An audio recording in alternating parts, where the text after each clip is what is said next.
Alors aujourd'hui, côté entrevue, et c'est plutôt une capsule qui va parler de budget et nous allons faire tout cela avec le maire donc de Plessisville, nul autre que Mario Fortin pour Plessisville vous informe. Mario Fortin, bonjour. Bonjour Lydia. Nous, ce qui nous préoccupe, parce que qui dit changement d'année, habituellement, les citoyens veulent savoir qu'est-ce que la ville va faire pour ses citoyens, encore une fois. Mais je pense que le citoyen fait partie d'une de vos priorités. Hein? On voit ça dans votre, c'est écrit un budget 2021, là. En tant que toi, c'est la période de l'année où, comme décideur, on met des moyens à des projets. Parce qu'on ne peut pas avoir tous les projets du monde. Si on n'a pas les moyens de les réaliser, c'est juste du rêve.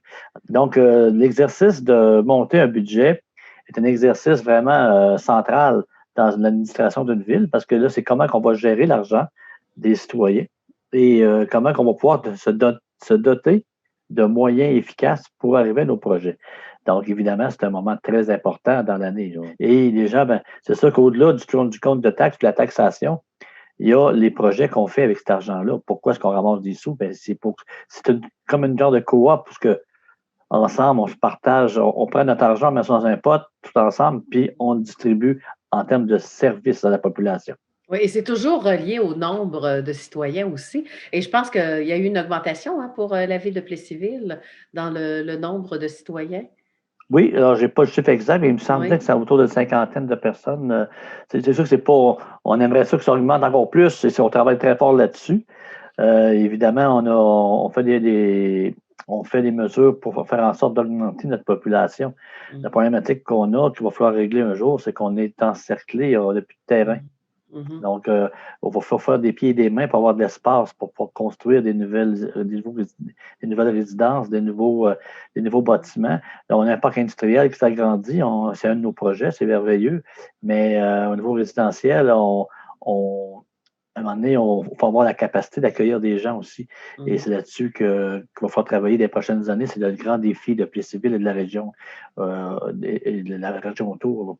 Mhm. Voilà. Maintenant, parlons-en du budget. Juste avant qu'on donne les détails, est-ce que vous êtes quand même satisfait? Qu'est-ce qui en ressort, là, si vous avez... Oui, on est très Oui. satisfait parce que cette année, ce qu'il faut noter, c'est qu'on est dans une année d'évaluation. Tous les 3 ans, la MRC, ça c'est une responsabilité de la MRC. La MRC refait des rôles d'évaluation, qui est une compétence, comme je disais, une compétence régionale. Et nos rôles d'évaluation montent ou descendent, mais dans notre cas, les rôles d'évaluation ont monté en moyenne de 6%. Il y a des résidences qui ont baissé d'évaluation, mais il y a la moitié des résidences qui ont monté d'évaluation. Alors là, ça change un peu notre portrait pour faire le budget parce qu'il faut tenir compte de ça. Alors, si une maison a 10% de valeur de plus et on garde le même taux de taxation, bien évidemment, en gardant le même taux de taxation, ça reste quand même que la valeur de la maison, les gens, c'est 10% d'augmentation qu'ils ont. Si la maison baisse de valeur, bien évidemment, si on reste au même taux, là, les gens payent moins. Fait que une des manœuvres qu'on a fait, Mhm. c'est de diminuer le taux de taxation. Donc, on est passé de 1,13 du centre d'évaluation à 1,7 1,7 du centre d'évaluation pour Mhm. pouvoir réajuster tout ça, pour pouvoir permettre aux gens que leur maison monte de valeur, de pouvoir justement absorber. Et de ceux qui restent, que si ça reste comme ça, ben, eux autres, ils ont une baisse de taxes. Puis ceux qui ont une baisse d'évaluation, bien évidemment, eux autres, ils ont encore une plus grande baisse de taxes. Donc, en moyenne, ce qu'on peut dire, c'est que oui, on a baissé les taxes, mais il faut faire attention parce que les gens ils vont voir le compte de taxes et ils vont dire hey, comment ça, tu t'as dit qu'on baissait Mhm. les taxes, mais moi, je monte de 10%. C'est parce que la valeur de la maison a monté. Ce qui est positif quand la valeur de la maison monte, c'est quand on la revend, Voilà. ben, elle a une plus grande valeur. Ça, je pense Mhm. que et on récupère à ce moment-là amplement les sous de plus qu'on a mis en taxes les années. Là.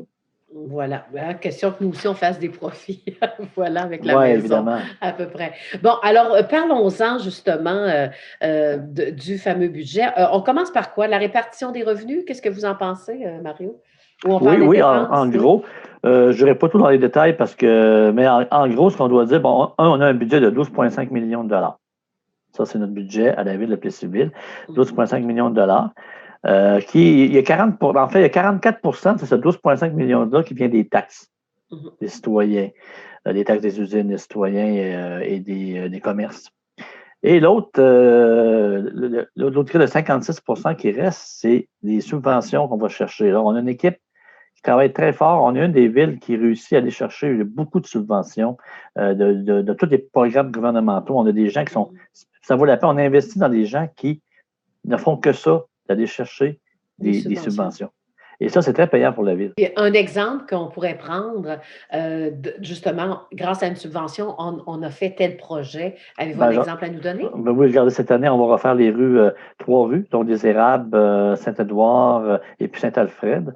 Et pas tout au complet, mais une partie. Quand on dit refaire les rues, ça veut dire le fond là, aussi. Là. Ça veut dire on creuse, on enlève les tuyaux, on change les tuyaux. C'est de la grosse job, comme on dit en anglais. Et cette job-là, bien évidemment, ça ne pourrait pas se faire juste avec nos fonds à nous, juste avec notre 12,5 millions. Ça nous prendrait 100 ans à faire nos rues, ça serait impensable. Donc, il faut aller chercher des subventions. Et oui, ça, c'est subventionné à hauteur, si je ne me trompe pas, de 66, c'est pas 70%. Donc, c'est des millions de dollars qu'on va chercher au gouvernement pour nous aider, qu'on appelle le FEPTE, pour nous aider à faire nos choses. Donc, on a des subventions aussi pour le programme FIM qui nous aide pour les constructions au niveau énergétique. Alors, c'est toutes des choses qu'on va chercher. Tout ça pour dire que souvent, le citoyen dit, moi, je paye des taxes, effectivement, oui, puis on essaie de bien les gérer, mais il n'y a pas juste les taxes qu'on reçoit comme revenus. Voilà. Maintenant, les secteurs que vous allez prioriser. On doit saupoudrer, dans le fond, un peu partout. Il faut équilibrer notre budget pour que tous les secteurs puissent en avoir. Donc, évidemment, un de nos plus gros, c'est l'administration. Bien évidemment, on a tout le déploiement de notre campagne à bras ouverts qu'on va continuer à déployer.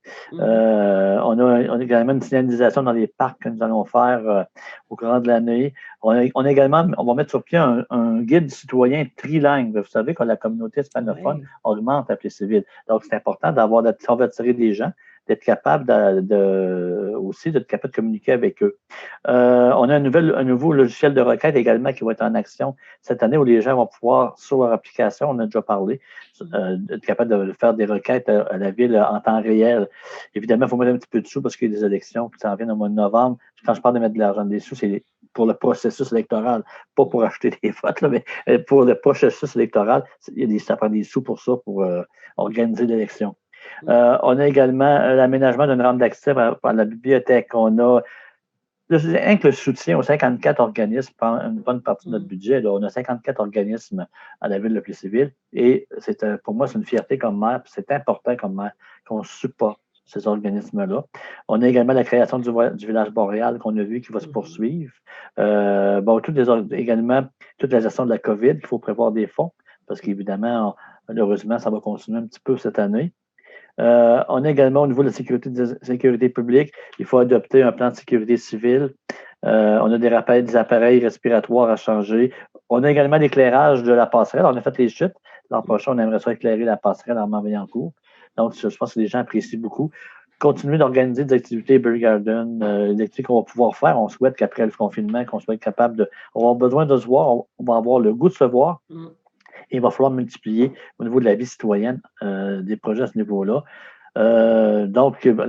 Également, des affaires plus techniques, là, mais il faut des mises à niveau au niveau des stations de pompage. Il va falloir retravailler également notre usine d'épuration et travaux à faire. Donc, au niveau du développement durable aussi, on a un plan d'action qu'on est en train de mettre sur pied pour la rénovation des rues sur les 10 prochaines années. Un jour, je viendrai te revoir là-dessus. Oui. Ça, c'est important. On a toute la question aussi des bacs de compostage ou non. Alors, il y a cette question-là. Donc, les projets ne manquent pas, Lydia. On a une murale aussi au centre-ville qu'on aimerait mettre sur pied, une murale historique. Et évidemment, bien, tout le day-to-day, ramasser les ordures, le déneigement, refaire les trottoirs. Donc, c'est tous des projets qu'on a au day-to-day, payer les employés. Ça, c'est déjà une partie de notre budget au niveau administratif, le salaire de nos employés. Donc, le code-part de la MRC, le code-part de la Sûreté du Québec.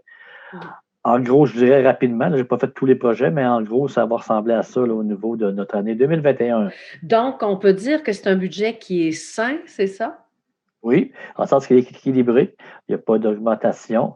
Et puis, évidemment, on a des fonds. Ce qui est important de savoir, c'est qu'on a prévu des fonds pour les 10 prochaines années. Pour les prochaines années, des fonds pour prévoir, justement, prévoir au niveau de notre dette, prévoir des dépenses.